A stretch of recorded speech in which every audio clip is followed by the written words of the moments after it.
Media Informatif Pembangunan Daerah. Assalamualaikum warahmatullahi wabarakatuh. Apa kabar pemirsa? Berjumpa kembali di liputan khusus COVID-19 Polewali Mandar TV bersama saya Nanda Zaltas Tahir. Hari ini kita akan menyimak update terbaru seputar perkembangan penanganan COVID-19 melalui press conference bersama tim gugus tugas percepatan penanganan COVID-19 Kabupaten Polewali Mandar.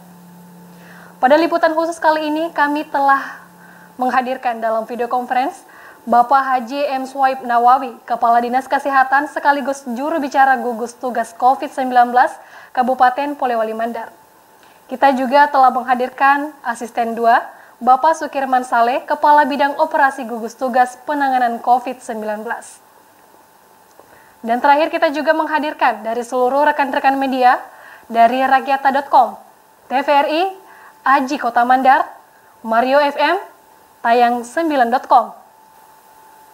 Pandemi COVID-19 ini, dengan mengetahui kondisi daerah kita, khususnya di Kabupaten Polewali Mandar, seperti apakah perkembangan zona yang ada di daerah kita? Langsung saja untuk kami persilahkan Bapak Haji M. Swaib Nawawi, Kepala Dinas Kesehatan sekaligus juru bicara gugus tugas COVID-19 Kabupaten Polewali Mandar untuk bisa menerangkan bagaimana perkembangan pandemi COVID-19 yang ada di Polewali Mandar. Kami persilahkan Bapak. Bersama ini melaporkan bahwa zona hijau, kemudian ke zona kuning, kemudian kembali lagi ke zona hijau, kemudian kembali lagi ke zona kuning. Pada hari ini dengan berat hati saya sampaikan bahwa kita telah masuk pada zona merah dengan didapatkannya 2 warga kita berdasarkan hasil pemeriksaan swab dinyatakan positif. Ini didasari dari penyampaian resmi dari Balai Besar Laboratorium Kesehatan Makassar tertanggal 29 April 2020 nomor LB 0301 XL angka Romawi 3.2/898/2020 yang ditandatangani oleh Dr. Aswan Usman MKes, Kepala Balai Laboratorium Kesehatan Makassar.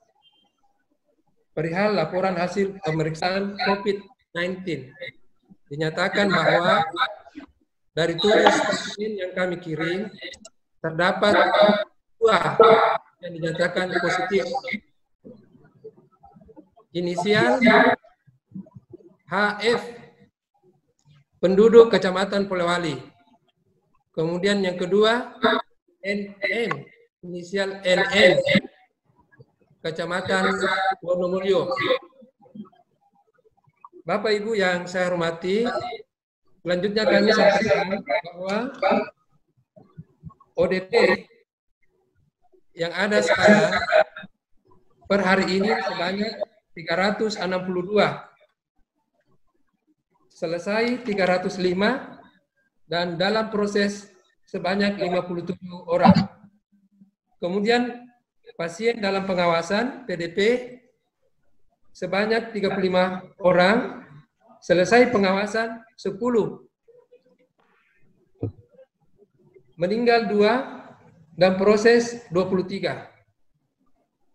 Orang tanpa gejala OTG 6 orang, selesai 1, proses 5. Kemudian self monitoring sebanyak 5.207. Selesai pemantauan sebanyak 3.685. Kemudian dalam masih proses sebanyak 1.522 orang. Jadi total tracking sebanyak 5.610.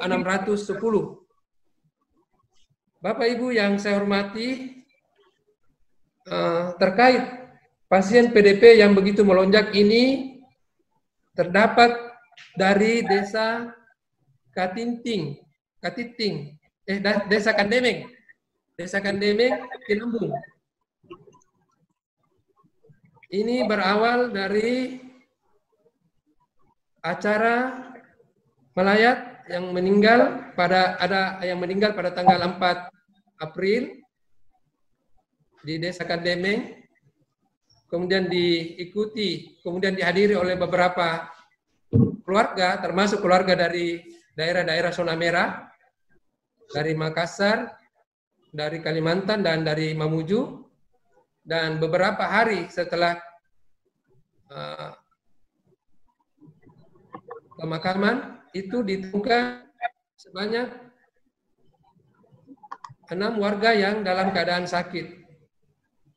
Kemudian kami sudah melakukan pemeriksaan RDT, dilanjutkan hari ini, hari keempat. Hari pertama kita sudah melakukan RDT dan ditemukan sebanyak 9 kasus positif. Kemarin kita sudah melakukan pemeriksaan swab juga untuk hari pertama yang 9 RDT itu hasilnya positif, itu kita sudah swab juga kemarin.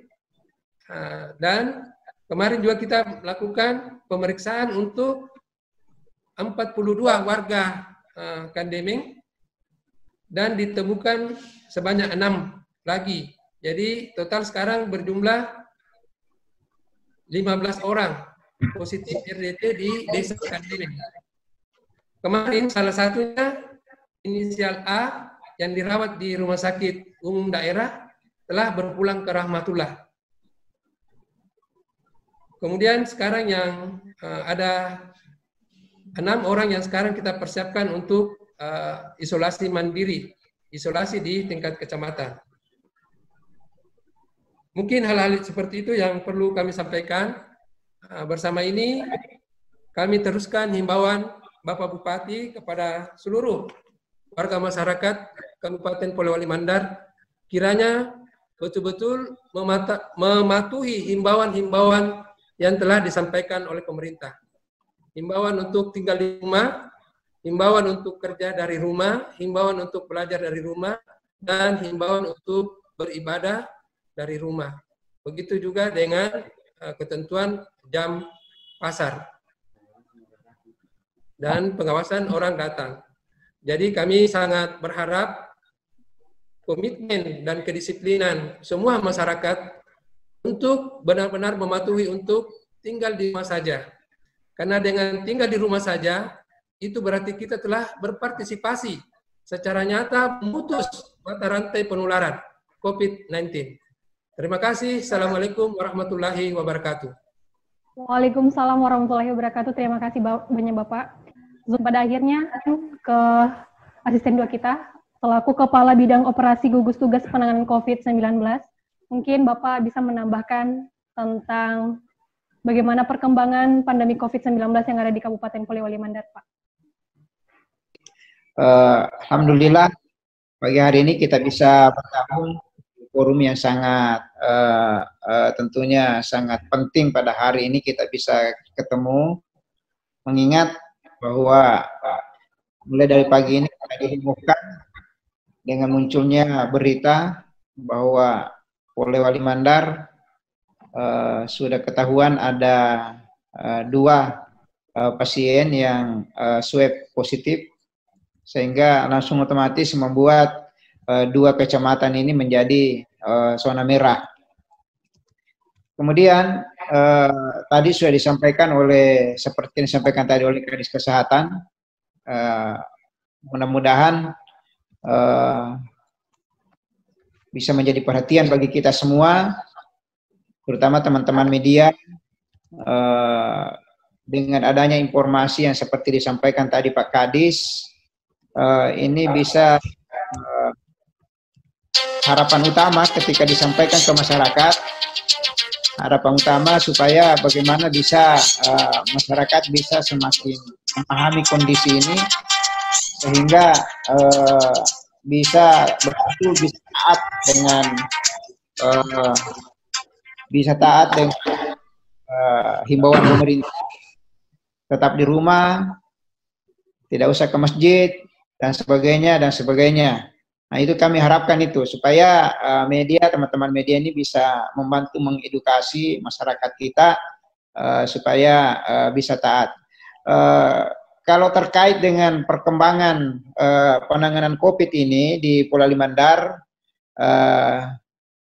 kami bisa sampaikan bahwa di samping kita sudah tetap memperketat penjagaan di pintu-pintu masuk.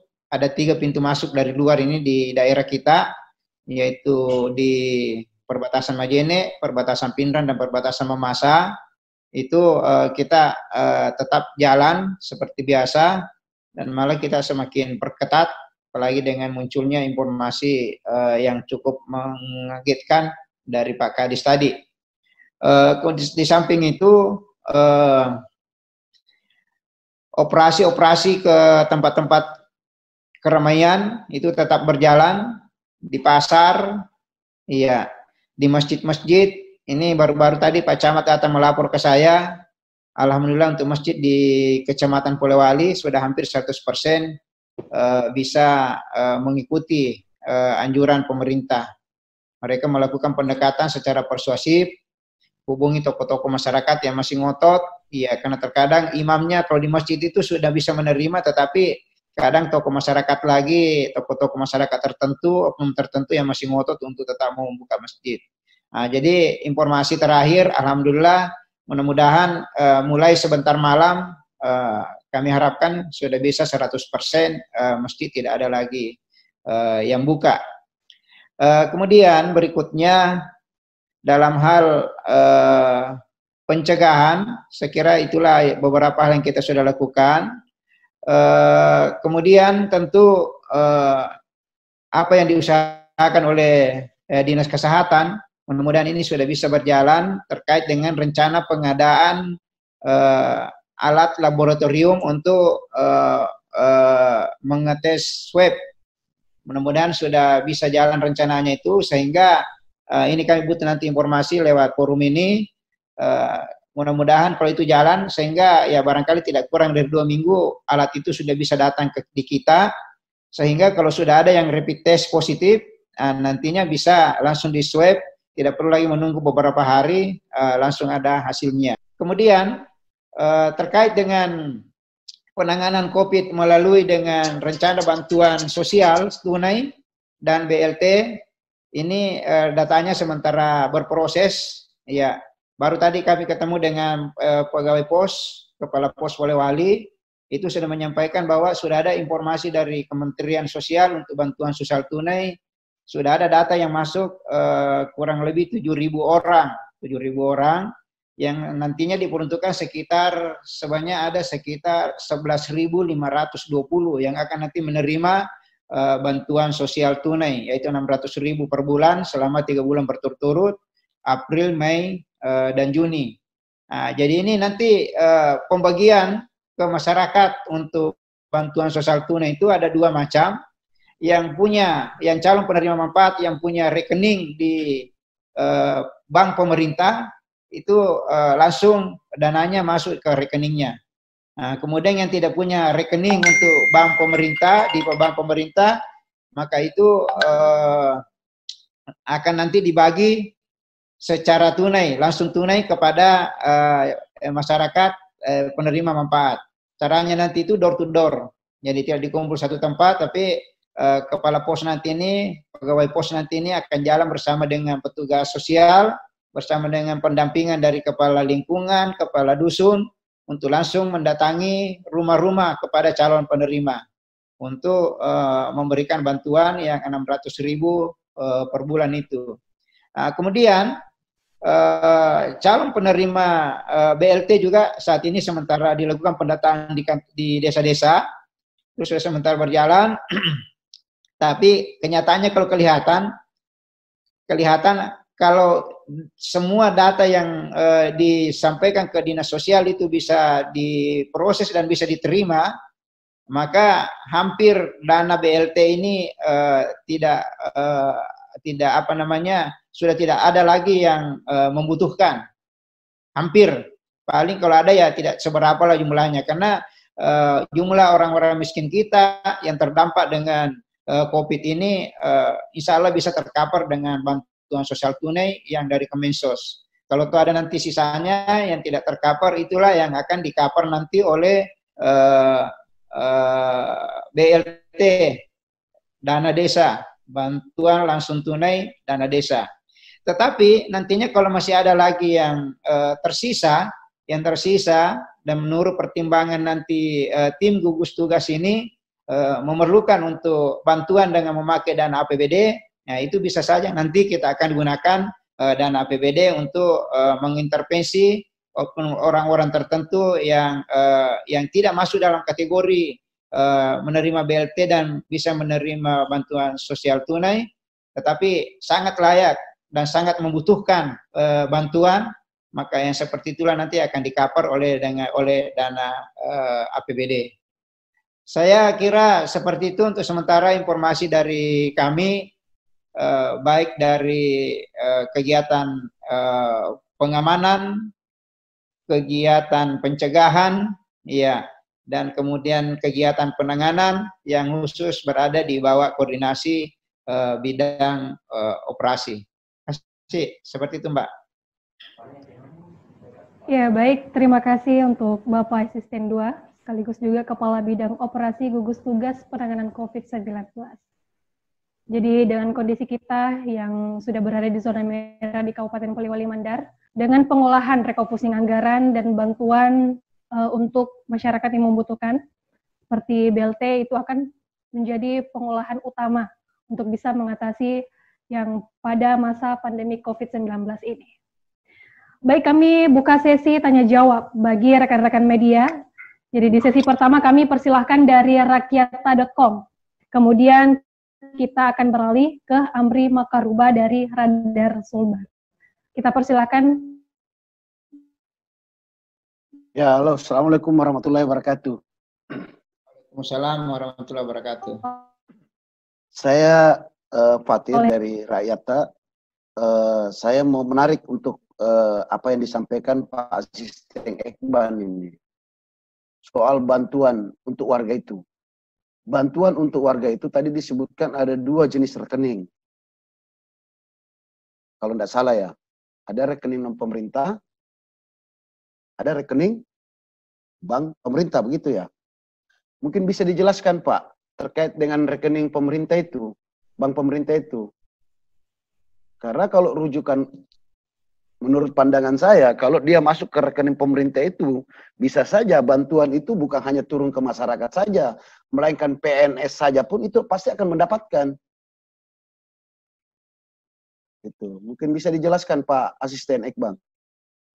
Mungkin itu dari saya. Assalamualaikum warahmatullahi wabarakatuh. Langsung persilakan oleh Bapak Asisten 2 menjawab dari pertanyaan teman media kita rakyata.com. Baik, terima kasih banyak Pak Fatir atas pertanyaannya. Jadi saya bisa jelaskan kembali bahwa calon penerima bantuan sosial tunai itu ada 2 kategori nanti cara penyalurannya. Yang pertama melalui rekening bank dan yang kedua langsung penyerahan tunai door to door. Jadi bukan rekening pemerintah dan rekening non pemerintah, Pak. Ya, yang ada nanti diakomodir adalah mereka yang punya rekening di bank pemerintah, itu nanti langsung masuk ke rekeningnya. Jadi langsung dari pihak Kementerian Sosial mentransfer masuk ke rekening yang bersangkutan. Misalnya si A punya rekening di BRI, nomor rekeningnya sekian atas nama ini, itu sudah pada saat dipalidasi di tingkat pusat, itu sudah ketahuan bahwa oh ini benar-benar pemilik rekening karena itu berbasis NIK. Iya. Jadi uangnya itu langsung masuk ke rekeningnya, tidak mungkin masuk ke orang lain, Pak. Ya, karena uangnya tidak masuk gelondongan, masuk ke Bank BRI misalnya. Tapi langsung misalnya ya khusus si A dilihat rekeningnya nomor berapa nomor rekeningnya. Iya.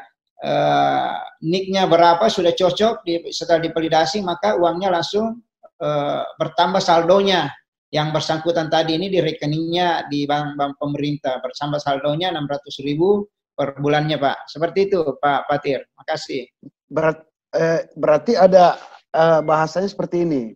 Berarti bantuan pemerintah yang turun ini bisa saja turun, bukan hanya didapatkan oleh masyarakat miskin, melainkan para ASN pun bisa berpeluang untuk mendapatkan. Karena ini kan tadi bahasanya Bapak ditransfer dari pusat melalui rekening. Ya begitu ya Pak? Ya, tapi untuk salah sasaran saya kira tidak mungkin Pak. Sangat kemungkinannya. Sangat kemungkinan untuk salah sasaran. Karena data itu kan sudah ada yang kami kirim dari sini. Itu berdasarkan dengan DTKS yang ada. Ya, sudah ada datanya. Nah, itulah yang dikirim ke kementerian, ke Kemensos. Nah, sehingga tidak mungkin ASN yang tidak ada datanya di dalam itu masuk di dalam. Jadi yang terkirim data itu ya orang-orang miskin yang memang memenuhi syarat untuk menerima bantuan. Itulah datanya yang sudah dikirim ke Kementerian Sosial.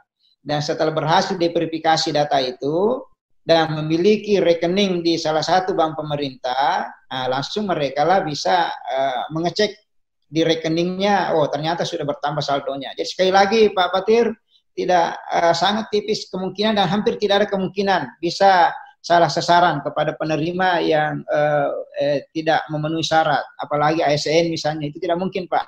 Terima kasih.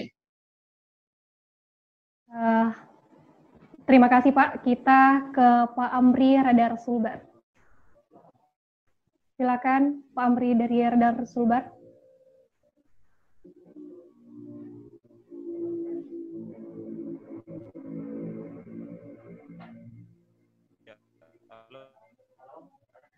Halo Bapak Amri dari Radar Sulbar.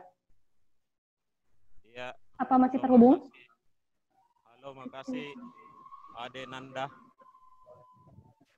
Ya, makasih Ade Nanda. Apa suara saya didengar? Ya, kedengaran dari kecil. Halo, bagaimana Pak Asisten? Ya, halo Bapak Amri. Mungkin volumenya bisa dinaikkan sedikit agar kami bisa mendengar suaranya Bapak. Ya, bagaimana Dek Nanda? Suara saya apa manis atau bagaimana? Bagus suaranya, tidak ada orangnya. Udah manis suaranya. Mandi ini pasti tidak berani muncul. Ya, baik, kami persilakan untuk Bapak Amri dari Radar Sulbar untuk mengajukan pertanyaan. Ya, makasih. Assalamualaikum warahmatullahi wabarakatuh dan selamat pagi menjelang siang. Maaf tidak aktif kamera lah, baru bangun. Ya. Ya, ini Pak, saya bertanya kepada Jubir COVID-19 Kabupaten Polman ini terkait tadi 2 pasien positif corona di asal Polewali Mandar dari Kecamatan Polewali kalau tidak salah inisial HF dan Kecamatan Wonomulyo inisial NN. Ya, yang saya mau pertanyakan ini Pak Kadis, adakah riwayat perjalanan kedua pasien ini dari daerah pandemik COVID sebelumnya? Atau ada keluarganya yang kebetulan ke rumahnya sehingga mereka terpapar COVID itu. Yang selanjutnya keduanya ini apa di karantina mandiri atau dirawat di isolasi terus di Polewali dan bagaimana perkembangannya saat ini? Yang selanjutnya terkait dengan hasil pemeriksaan RDT di Desa Batulaya, bukan Desa Kandemeng Pak Kadis, tapi Desa Batulaya, Dusun Kandemeng kalau tidak salah, Kecamatan Tinambung. Jadi sudah diperiksa 42 orang tadi dan dinyatakan 15 yang positif RDT, jadi reaktif RDT-nya. Yang saya pertanyakan ini kan kemarin saya lihat di media sosial ada perdebatan antara masyarakat sekitar bekas kantor camat Tinambung terkait rencana Pemkat untuk menjadikan lokasi karantina mandiri di situ, tapi ditolak warga. Jadi yang pertanyaan saya, ke-15 orang yang RDT-nya positif ini saat ini rencananya mau dikarantina di mana? Itu mungkin dari saya Pak. Ya, yang untuk Pak Kepala Operasi Gugus Tugas, kapan rencana ini penyaluran BLT, baik BLT Bansos maupun BLT dari dana desa dan BLT saya informasi juga ada juga bantuan dari provinsi, program bantuan sembako Marasa. Ya, yang menjadi harapan kami jangan sampai banyaknya bantuan ini tidak tepat, banyak yang warga yang mengeluh tidak tercover. Padahal ini kan ada 5 tidak salah bantuan dari pusat, ada PKH, ada BNPWT, ada BLT Bansos, ada BLT Dana Desa, dan ada dari Pemprov, serta kan ada rencana ada Pemprov juga mau bagi. Mudah-mudahan harapan kami ya betul-betul yang terdampak COVID ini menerima bantuan dari pemerintah. Mungkin begitu. Assalamualaikum warahmatullahi wabarakatuh. Waalaikumsalam warahmatullahi wabarakatuh. Pertama akan ke Bapak Haji M. Swaib Nawawi selaku juru bicara penanganan COVID-19 Kabupaten Polewali Mandar untuk menjawab pertanyaan dari Bapak Amrir dari Sulbar. Silakan Bapak.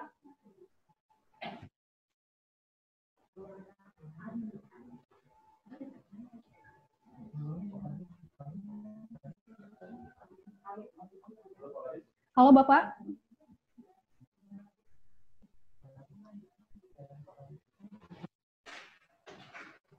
Ya, kami persilakan untuk Bapak Haji M. Swaib Nawawi, sekaligus juru bicara gugus tugas penanganan COVID-19 Kabupaten Polewali Mandar, Pak, untuk bisa menjawab pertanyaan Bapak Amri. Halo, bisa saya jawab? Bagus, ya, kami persilakan Bapak. Halo, ya. Bisa saya jawab? Ya, bisa Pak, bisa. Halo. Halo Pak, silahkan Pak. Halo. Coba siapa tahu kedengaran saya. Bisa Pak, Halo. bagus. Silakan Pak Kadis. Ya, terima kasih banyak. Jadi kami awali dulu dari pertanyaan Pak Asisten tadi terkait mengenai pemeriksaan PCR swab. Jadi mohon didoakan, barang sudah dalam pengiriman. Saya baru mengecek barang dalam pengiriman. Vendornya ini sudah menyanggupi akan sampai ke sini kurang lebih 10 hari di Polewali. Dengan alat ini kita sudah terhindar dari inefisiensi. Artinya seperti ini, kalau ada pasien kita rawat 7 hari, kemudian ternyata bukan COVID, itu kan terjadi hal-hal yang tidak efisien. Tapi kalau kita sudah langsung punya pemeriksaan PCR swab, itu kita bisa lebih efektif. Begitu juga dengan masyarakat. Coba bisa dibayangkan kalau orang di isolasi 7 hari ternyata bukan COVID. Itu kan sudah berapa banyak APD terpakai, berapa banyak obat yang terpakai, berapa banyak tenaga yang meluangkan waktu untuk mengurus pasien ini, padahal ternyata bukan COVID. Nah, tapi kalau sudah ada pemeriksaan swab nanti ini sudah langsung kita bisa ketahui dalam waktu 45 menit. Jadi menghindarkan kita dari inefisiensi. Jadi insya Allah Pak, alat utamanya sebenarnya sudah ada di rumah sakit, TCM namanya, yang selama ini kita gunakan untuk pemeriksaan bakteriologis penyakit TBC. Nah, sekarang ini yang kita pesan ini alat tambahan khusus untuk pemeriksaan virus. Ya, jadi nanti kita akan gabung dengan TCM dengan BSC-nya ini. Biosafety Cabinet yang kita beli. Itu yang pertama Pak Asisten. Tapi akurasi datanya itu sama aja nanti dengan akurasi data di lab di Makassar dengan Jakarta misalnya. Sama, alatnya sama. Alatnya. Kita beli ini melalui rekomendasi dari Kementerian Kesehatan. Jadi kita tidak beli di vendor yang lain. Tapi sesuai dengan yang direkomendasi.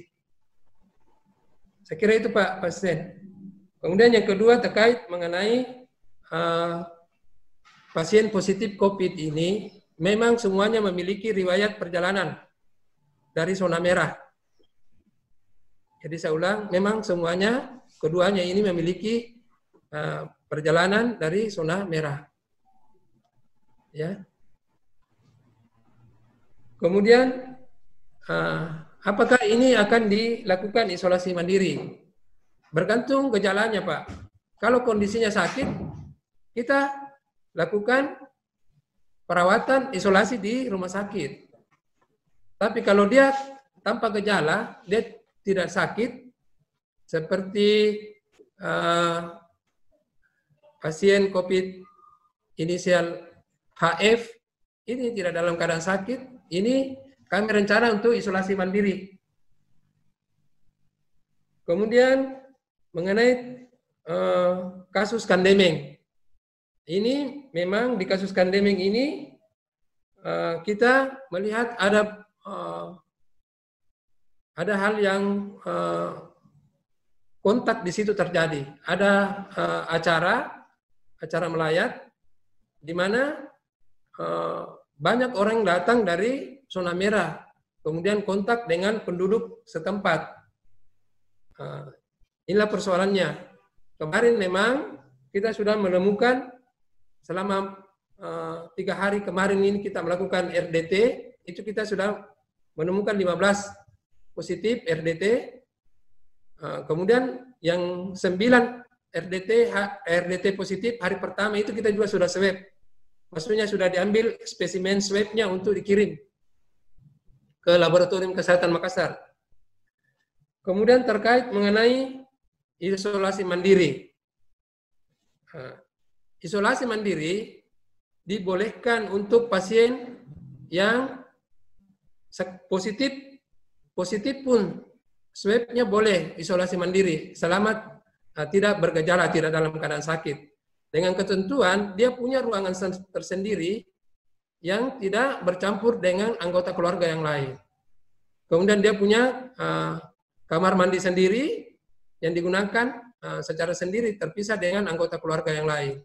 Kemudian dia tidak menderita penyakit kronis tertentu seperti asma, hipertensi, diabetes dengan gangguan jantung. Jadi itu yang boleh isolasi mandiri dan tetap dalam pantauan petugas-petugas kesehatan. Kemudian terkait mengenai lokasi karantina di Kecamatan Tinambung, kemarin ini kita memang meninjau kantor camat lama, jadi kantor camat lama yang kita tinjau kemarin, memang sangat representatif.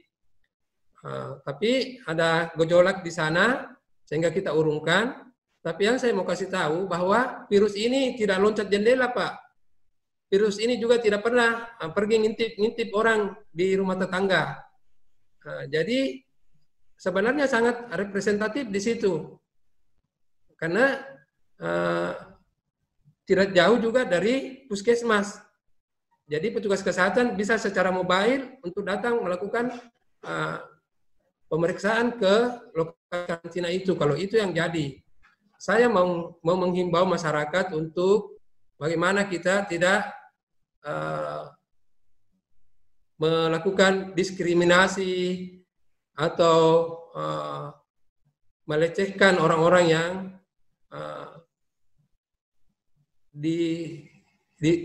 disangka atau tersangka suspek COVID. Misalnya karena sudah RDT-nya positif, ini kita harus perlakukan dengan manusiawi. Tidak boleh kita serta-merta bahwa ini akan mengganggu keselamatan jiwa kita. Kita tinggal mematuhi aturan. Kita sudah membuat protokoler bagaimana kalau bertemu dengan orang COVID misalnya, cukup jaga jarak, jaga tangan, dan jaga badan. Ya, sudah ada video protokolernya, kami sudah publikasi. Jadi kita tidak perlu terlalu takut dengan penderita COVID ini maupun yang tersangka COVID ini, karena ini tidak akan menular kalau Anda semua menjaga jarak, menjaga tangan. Tangan ini yang paling perlu kita jaga kebersihannya, jangan selalu memegang bagian mata, mulut, dan hidung. Itu triknya supaya kita terhindar dari COVID ini. Kemudian terkait mengenai pelaksanaan isolasi mandiri ini, kami dalam waktu dekat akan membuat surat untuk menghimbau supaya semua kecamatan, bahkan desa mungkin, supaya punya tempat isolasi mandiri, karantina mandiri. Oleh karena apa? Kita tidak bisa mengandalkan kapasitas rumah sakit kita yang ada sekarang. Kapasitas rumah sakit kita hanya 6 untuk ruang isolasi di rumah sakit daerah. Itu selalu full. Kemudian rumah sakit Pratama sekarang ini kami sementara benahi untuk bisa menerima pasien-pasien reaktif. Jadi dalam waktu dekat ini kita sudah akan melakukan pembenahan yang memadai untuk dijadikan tempat karantina Rumah Sakit Pratama Wonomulyo. Saya kira itu hal yang perlu kami tanggapi. Terima kasih. Assalamualaikum warahmatullahi wabarakatuh. Waalaikumsalam warahmatullahi wabarakatuh. Terima kasih Bapak. Jadi kedua pasien itu sudah real. Mereka memang dari zona merah. Jadi tidak menuntut kemungkinan pasien itu terpapar COVID-19. Selanjutnya kita ke Bapak Asisten 2 karena pertanyaan dari Bapak Amri dari Radar Sulbar juga mengajukan pertanyaan kepada Bapak tentang kapan penyaluran bantuan itu tersalurkan. Baik, terima kasih banyak. Jadi saya langsung saja untuk Pak Amri dari Radar Sulbar.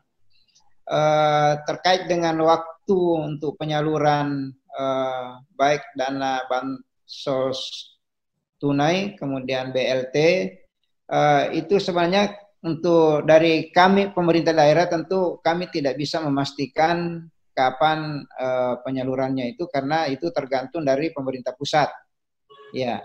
Tetapi kalau data-data yang dibutuhkan itu kita sudah kirim dan semuanya sudah sementara berproses. Ya. Mudah-mudahanlah besok atau lusa sudah mulai bisa ada penyaluran khususnya untuk bansos tunai, bantuan sosial tunai. Itu saya perkirakan waktu dekat kalau itu Pak Amri. Tapi tetap kami tidak bisa tentukan pastikan kapan karena bukan kami yang menentukan. Itu tergantung dari pemerintah pusat. Kalau uangnya sudah masuk, itu sudah pasti langsung kita bisa salurkan. Jadi tadi saya sudah komitmen dengan Kepala Pos Polewali dan sementara sore atau malam saya akan video conference dengan para Kepala Pos. Kalau memang uangnya masuk hari ini, datanya sudah valid hari ini, maka besok kita langsung bisa melakukan pembagian. Tapi pembagiannya kalau nanti berjalan itu tidak serentak. Ya, kita akan lakukan door to door yang tentunya tidak bisa langsung selesai satu hari sebanyak 11.520 KK. Ya tentu butuh beberapa hari mengingat tenaga yang ada sangat terbatas. Ya apalagi orangnya pos sendiri yang langsung mau membagi sesuai dengan perintah dari pimpinannya juga seperti itu, dari pusat juga begitu. Jadi tentu butuh waktu. Kemudian terkait dengan BLT, nah, kalau bansos BLT juga ini tergantung juga dari uang masuk dari pemerintah pusat. Nah sampai hari ini kondisi kita di Pulau Limandar sampai hari ini belum ada uang masuk Rp1 pun ke kas desa yang bisa digunakan untuk belanja di desa, termasuk dengan belanja bantuan langsung tunai itu. Apa penyebabnya? Ya, karena masih menunggu data juga dari pemerintah desa. Data-data itu nanti akan diproses dulu lewat musyawarah desa. Hasil keputusan dari musyawarah desa tentang calon penerima BLT itu nanti akan diverifikasi oleh Bapak Bupati. Nah, Bapak Bupati bisa mendelegasikan ke kecamatan untuk memverifikasi dan mengesahkan calon penerima BLT itu. Dan data itulah dikirim ke KPPN Majene, baru dananya nanti akan bisa masuk, ditransfer masuk ke kas desa. Nah, sampai hari ini pendataan di desa masih berjalan karena ada kemungkinannya juga itu tadi yang saya sampaikan dari awal bahwa ada kemungkinan sudah tidak ada lagi calon penerima BLT yang tersisa oleh bantuan sosial tunai.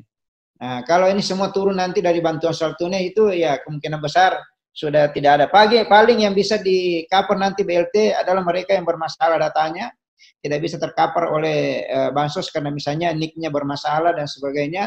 Nah, kira-kira itu yang bisa nanti di cover oleh BLT. Jadi sekali lagi, kalau terkait dengan kapan Pak Amri itu sangat tergantung dari pemerintah pusat. Nah, kemudian kalau bantuan dari pemerintah daerah, dari dana APBD, ini juga kami harus menunggu dulu. Kami harus menunggu dulu yang mana bisa tercover oleh bantuan dari pemerintah pusat ini, nah, baru itu yang kami bisa intervensi. Nah, kemarin baru kami rapat untuk merumuskan standar kriterianya yang seperti apa nanti yang kita bisa intervensi pakai dana APBD. Ya, karena seperti tadi yang disampaikan akan ada beberapa bantuan yang turun ini. Ada bantuan sosial tunai dari Kemensos, ada BLT dari Kemendes, ada sembako Marasa dari provinsi, kemudian dari Kemensos ada tadi PKH, ada bantuan pangan, ya, dan insya Allah kalau BLT, bantuan pangan, PKH dan bantuan sosial insya Allah tidak akan tumpang tindih kalau itu. Tidak akan tumpang tindih. Dan memang dilarang sama sekali oleh juknis yang ada, oleh aturan yang ada, jangan sampai ada yang tumpang tindih. Tetapi kalau bantuan dari provinsi, bantuan dari kabupaten itu ya tidak masalah. Kalau memang misalnya ada yang sudah menerima PKH, langsung ternyata bisa juga menerima juga dari bantuan dari provinsi, itu tidak dipermasalahkan. Boleh-boleh saja. Tetapi tentunya hal ini tetap kita harapkan supaya tidak terjadi seperti itu, supaya nanti ini meratalah siapa yang menerima bantuan di masyarakat kita. Ya, seperti itu. Terima kasih. Ya, baik. Terima kasih Bapak Asisten 2. Kita selanjutnya ke teman rekan kita, Witri dari TVRI. Halo Ibu Witri. Iya, jadi bagaimana berapa orang yang positif untuk wilayah Polewali Mandar sendiri, terus di mana diisolasi ini pasien COVID-nya? Sekian.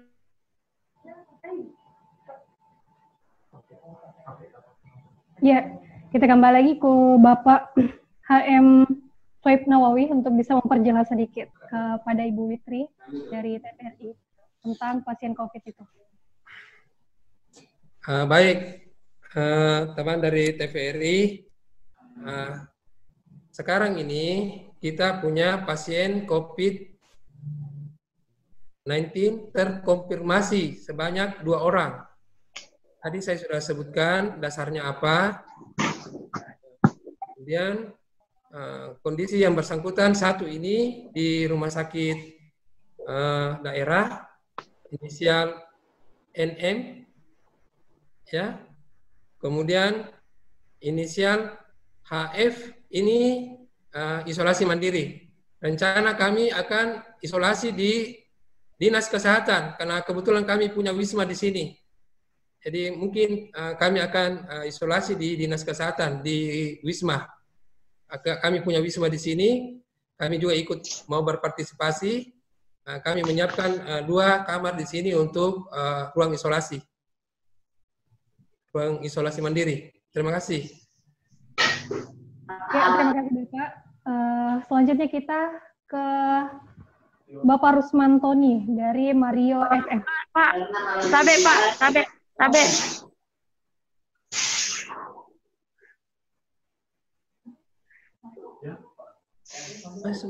Tabe Pak, saya mau tanya lagi Pak. Ya, baik untuk Ibu. Saya tidak dengar, Bu. TVRI mau bertanya lagi tuh. Selanjutnya saya mau bertanya lagi nih Pak Tabe. Halo Ibu Witri. Jadi ini zonanya sekarang ini di Polewali bagaimana Pak? Kondisinya kuning atau merah sebagian atau bagaimana Pak? Ya baik Ibu Witri, untuk sudah diperjelas tadi dari pembahasan kita dari awal, perkembangan zona yang ada di Polewali Mandar mulai dari kuning, hijau, kini Polewali Mandar sudah terkena zona merah. Mungkin Ibu Witri sudah diperjelas? Oke, baik. Terima kasih. Ya. Selanjutnya kita ke Bapak Rusmantoni Mario FM. Halo Bapak. Halo, iya. Ya. Halo. Silakan. Terima kasih. Ya, Assalamualaikum warahmatullahi wabarakatuh. Ya, salam sehat Warahmatullahi wabarakatuh. dari Radio Mario FM. Ya, terima kasih atas kesempatan yang diberikan kepada Mario FM, dan yang saya hormati narasumber ada juru bicara COVID-19 Pak Andi Swaib Nawawi, kemudian Pak Asisten Ekbang Pak Haji Sukirman. Baik, sebenarnya kita saat ini prihatin ya, karena kita sudah masuk zona merah. Ya, sudah berapa lama kita selalu melakukan pertahanan dengan penjagaan yang ketat di baik pintu masuk maupun pintu keluar, namun akhirnya bobol juga. Itu yang menjadi keprihatinan kita, dan setelah memasuki zona merah ini kayaknya bulu kuduk saya merinding, dan Polewali Mandar ini banyak yang panik, terutama dengan media-media sosial yang memberikan informasi-informasi yang mungkinlah berlebih karena tanpa konfirmasi dengan pihak pemerintah. Dan kira perlu menghimbau masyarakat untuk bermedsos yang bijak. Ya, jika tidak ada konfirmasi resmi dari pemerintah, ya janganlah dibagi dan sebagainya. Kemudian yang berikutnya adalah saat ini kita selalu memberikan himbauan kepada masyarakat. Namun himbauan itu nampaknya belum mempan juga ya. Ya, buktinya pasar belum bisa yang seperti kita harapkan. Kemudian juga tempat ibadah, ya mudah-mudahan alhamdulillah kalau sudah mulai masyarakat sadar tentang hal ini. Ya, bagaimana mereka mematuhi himbauan pemerintah. Cuma yang menjadi kendala dalam pengaturan ini kan banyak hal-hal yang mesti diinisiasi oleh pemerintah. Misalnya kalau masyarakat dilarang keluar, apa konsekuensinya ya? Dilakukan pembatasan, apa konsekuensinya? Itu yang pertama. Kemudian yang kedua, kita sudah mendengar angin segar dari pemerintah bahwa akan mengucurkan bantuan yang mudah-mudahan ini dapat tersalur dengan baik tanpa memberikan artinya berimbang, memberikan bantuan itu berkeadilan kepada masyarakat. Jangan sampai ada yang mereka yang cukup memprihatinkan justru tidak mendapat bantuan. Dan kita mengapresiasi selama ini sudah banyak bantuan-bantuan dari kelompok-kelompok masyarakat, organisasi maupun perorangan melakukan bantuan kepada mereka yang sangat membutuhkan. Nah, ini barangkali yang perlu menjadi perhatian kita semua untuk pemerintah, bagaimana himbauan ini dapat dipatuhi Pak ya, dapat dipatuhi sehingga betul-betul physical distancing, social distancing bisa terlaksana dengan baik. Demikian juga pencegahan dan orang keluar masuk, apalagi menjelang Lebaran ini banyak masyarakat kita mungkin yang berniat untuk pulang karena di tempat rantauan tidak ada kerja dan sebagainya. Ya, bagaimana sama-sama kita bisa atasi ini. Saya kira itu Pak, sekaligus apresiasi. Dan saya kira kita ini teman-teman media tetap mensupport pemerintah agar bisa bekerja lebih maksimal, bisa memberikan pelayanan yang terbaik kepada masyarakat. Sekian dari saya. Assalamualaikum warahmatullahi wabarakatuh. Waalaikumsalam warahmatullahi wabarakatuh. Terima kasih banyak atas apresiasinya Pak. Selanjutnya, baik, ada pertanyaan terakhir kepada Bapak Amri dari Radar. Singkat saja Pak, bisa memberikan pertanyaan. Halo Bapak Amri. Bisa saya sedikit untuk tadi apresiasi dari Pak. Dulu bisa. Baik, makasih banyak. Silakan Bapak. Ya, makasih. Jadi pertama kami ingin mengucapkan terima kasih atas supportingnya, apresiasinya dari FM Mario ini atas apa yang sudah dilaksanakan oleh pemerintah daerah Polewali Mandar sampai saat ini. Namanya juga perlu kami jelaskan, kalau kekhawatirannya tadi Bapak misalnya jangan sampai nanti tidak merata bantuan-bantuan ini. Insya Allah kita akan berusaha memang menyeleksi sesuai dengan kriteria-kriteria yang ada dengan sangat ketat, ya, supaya hal-hal itu nanti bisa tidak terjadi. Tapi tidak boleh juga dipungkiri bahwa ya dalam persoalan-persoalan seperti ini, kondisi seperti ini, ya pasti ada juga penumpang-penumpang gelap. Ya inilah yang memang juga kami harus memang punya strategi khusus untuk menjaga hal-hal seperti itu. Nah, seperti misalnya yang kita mau lakukan ke depan ini, Pak Rosman, untuk UKM dan IKM yang kena dampak, nah itu sementara kita rumuskan bagaimana nanti mencari solusinya, bagaimana memberikan stimulan, bentuk stimulankah atau langsung bantuan seperti apa itu sementara dirumuskan oleh pihak yang terkait dan nanti akan kami terima proposalnya seperti apa dan kami akan bicarakan di tingkat kabupaten seperti itu.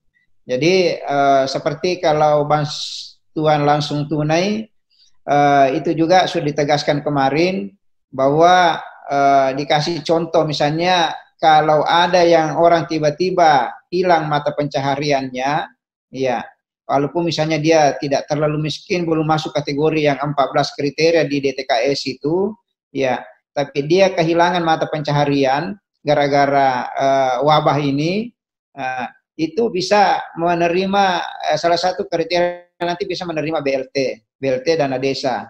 Tetapi dengan ketentuan orang yang kehilangan mata pencaharian itu artinya tidak ada lagi hartanya lain yang berharga yang bisa dijual, tidak ada tabungannya di bank, ya. Walaupun rumahnya lantai keramik, ya, tetapi hartanya cuma itu doang, ya, tidak ada simpanannya di bank, tidak ada emasnya dan sebagainya. Tapi kalau mereka yang terdampak misalnya tiba-tiba hilang mata pencahariannya, rumahnya bagus, kemudian masih ada banyak tabungannya di bank, banyak harta-hartanya yang lainnya, ini tidak mungkin bisa menerima seperti itu. Nah, itulah yang kita lakukan untuk bagaimana bisa memfilter semua hal-hal yang seperti itu nanti supaya betul-betul ini bantuan ini yang menerima adalah betul-betul yang membutuhkan seperti itu. Terima kasih. Sama-sama Pak, terima kasih atas pernyataannya. Selanjutnya kita beralih ke pertanyaan terakhir kepada Bapak Amri dari Radar. Halo Bapak.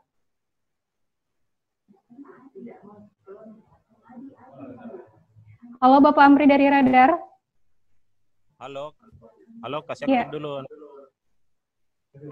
Halo, udah. Halo Bapak. Ya.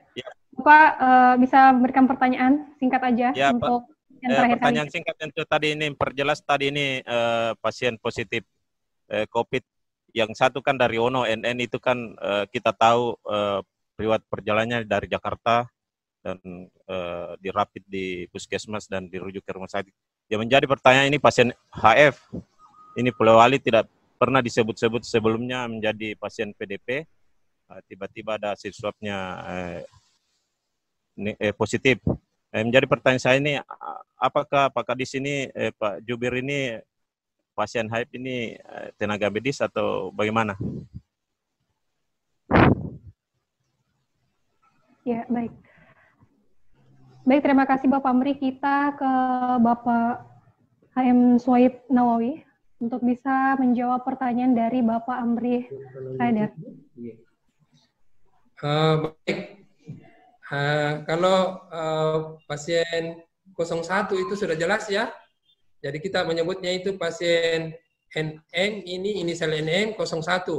Kemudian inisial HF itu pasien 02 COVID ya. Nah, ini yang 02 ini baru pulang dari Makassar. Untuk yang pulang dari Jawa. Ya. Jadi saya kira cukup jelas ya bahwa ini semua punya riwayat perjalanan dari zona merah. Saya kira itu Pak, Bu, Pak Amri. Ya, baik, terima kasih untuk liputan khusus kali ini, dan kita juga berterima kasih banyak kepada Bapak Haji M. Swaib Nawawi, Kepala Dinas Kesehatan selaku juru bicara gugus tugas penanganan COVID-19. Lagi untuk Pak Kadis Kesehatan bisa? Iya. Iya, baik Pak. Ya, Pak Kadis, kalau bisa diinformasikan di forum ini, kan tadi kan yang 2 pasien positif hasil tes swab itu baru kecamatannya disebut. Kira-kira nggak bisa disebutkan hari ini di kelurahan mana, di desa mana, supaya bisa kita lebih hati-hati di sekitar wilayah itu misalnya. Bisa? Kita ke Bapak Haji Muhammad Swaib Nawawi untuk bisa menjawab pertanyaan dari Bapak Asisten Doa kita. Baik, kalau pasien, mudah-mudahan saya tidak melanggar etika ini ya. Kalau pasien 01 itu beralamat di WR Supratman, Wonomulyo. Kemudian pasien 02 beralamat di Jalan Haji Andi Depu. Saya kira cukup jelas ya. Andi Depu berarti kelurahan Matakali ya, atau Depu bukan Matakali, Takatidung kalau sebelah kiri, Takatidung kalau sebelah kanan, kelurahan Pekebata apa ya? Jalan lokasi karantina ya. Kelurahan Watang. Ya. Jalan Haji Andi Depu, Kelurahan Watang. Rasa. Ya, bagaimana Pak? Sudah jelas? Oke, siap. Baik, terima kasih untuk seluruh rekan dan khususnya untuk Pak Haji M. Swaib Nawawi. Semua ada closing statement sedikit saja, sebentar, bisa nggak? Pak, kami persilakan. Ya, baik. Sekali lagi terima kasih banyak. Jadi sebelum kita berpisah di forum ini, terutama teman-teman media, ini yang kami harapkan supaya ada edukasi kepada masyarakat. Tolong juga teman-teman dari dari petugas-petugas kesehatan, dinas kesehatan, supaya juga di samping menyampaikan bagaimana bahayanya COVID ini, bagaimana cara mengatasinya dan sebagainya. Yang paling penting juga informasi kepada masyarakat tentang bagaimana sifatnya virus COVID ini. Ya, karena ini yang terkadang ada informasi yang berlebihan sampai ke masyarakat, sehingga masyarakat membuat panik, membuat parno. Ya, seperti misalnya ada informasi bahwa virus ini bisa terbang, bisa bertahan di udara sampai 8 jam. Itu kan hoax itu. Nah, kalau ini yang dipegang oleh masyarakat, pasti mereka sangat-sangat panik. Ya, petugas kesehatan sendiri juga terkadang ada yang memahami seperti itu, sehingga ya dia juga terlalu takut. Walaupun tidak perlu pakai APD misalnya, ingin memantau dari jauh itu pasien harus pakai APD karena memahami barangkali ada virus terbang-terbang ini selama 8 jam ini baru bisa mati di udara. Itu yang perlu diluruskan. Virus ini tidak akan pernah terbang kalau tidak bersama dengan droplet. Tidak hidup tidak dengan droplet kalau di luar tubuh manusia. Iya. Droplet itu bentuk cairan Bapak Ibu sekalian. Iya, yang keluar dari hidung, yang keluar dari mulut ketika orang batuk, orang bicara, orang bersin. Di situ baru bisa keluar itu virusnya itu. Iya. Virus itu setelah mendarat di media, salah satu media, di meja di mana apa semua ya. Ketika dropletnya itu sudah kering, tentu virusnya juga akan mati. Apalagi kalau sudah ada disinfektan dan sebagainya, itu sudah langsung mati. Jadi masyarakat sekira tidak perlu ada kejadian menolak misalnya tempat isolasi. Itu tidak perlu terjadi seperti itu. Masyarakat rame-rame menolak tempat isolasi. Karena virus tidak kemana-mana ini kalau tidak ada yang kasih kemana-mana. Tidak seperti kama-kama itu orang bahasa Bugis bilang. Bisa terbang-terbang itu seperti kumannya ayam apa semua. Tidak seperti itu. Tidak ada lagi penolakan kalau ada yang meninggal. Iya, orang meninggal lebih aman itu. Sudah dibungkus pakai plastik, sudah tidak bersin, sudah tidak bicara, sudah tidak goyang tangannya dan sebagainya. Tidak akan mungkin virusnya lagi kemana-mana itu. jarak 1 jengkal saja dari orang mati itu tidak pergi, tidak keluar virusnya seperti itu, apalagi sudah jarak sekian meter, apalagi sudah ditanam, tidak mungkin bisa kemana-mana. Ini yang perlu Bapak Ibu sekalian, teman-teman media, untuk bisa mengedukasi masyarakat kita di Polewali Mandar ini, supaya betul-betul bisa memahami seperti apa sifatnya virus ini. Ya, kita tidak memandang enteng, tapi kita harus memahami supaya kita bisa, kalau kita sudah mengenal seperti apa kekuatan lawan kita, seperti apa bentuknya lawan kita, seperti apa caranya bergerak lawan kita, maka kita sudah tentu bisa bagaimana bisa kita membela diri seperti apa yang efektif. Saya kira itu Mbak, makasih banyak kesempatan ini. Assalamualaikum warahmatullahi wabarakatuh. Waalaikumsalam warahmatullahi wabarakatuh. Terima kasih Pak atas pernyataannya. Khusus kita juga berterima kasih kepada juru bicara kita, juru bicara gugus tugas penanganan COVID-19 Kabupaten Polewali Mandar, telah memberikan informasi kepada kita semua bagaimana perkembangan zona kita yang ada di Polewali Mandar, yaitu Polewali Mandar sudah terzona merah. Dan kita juga terima kasih kepada Bapak Asisten 2 telah memberikan informasi tentang bantuan-bantuan yang akan disalurkan kepada masyarakat yang membutuhkan dengan beberapa alternatif penyalurannya. Dan kita juga berterima kasih untuk seluruh rekan-rekan media. Mari kita bekerja sama untuk bisa menghimbau kepada seluruh masyarakat, khususnya yang ada di Kabupaten Polewali Mandar, untuk tetap mewaspadai aturan-aturan yang dihimbaukan oleh pemerintah. Demikian liputan khusus perkembangan seputar COVID-19 di Kabupaten Polewali Mandar. Mari tetap waspada dengan mematuhi anjuran pemerintah untuk segera memutuskan penyebaran. Jaga kebersihan, jaga jarak, gunakan masker, dan tetaplah aman berada di rumah. Saya Nanda Zalta Tahir, sampai jumpa. Wassalamualaikum warahmatullahi wabarakatuh.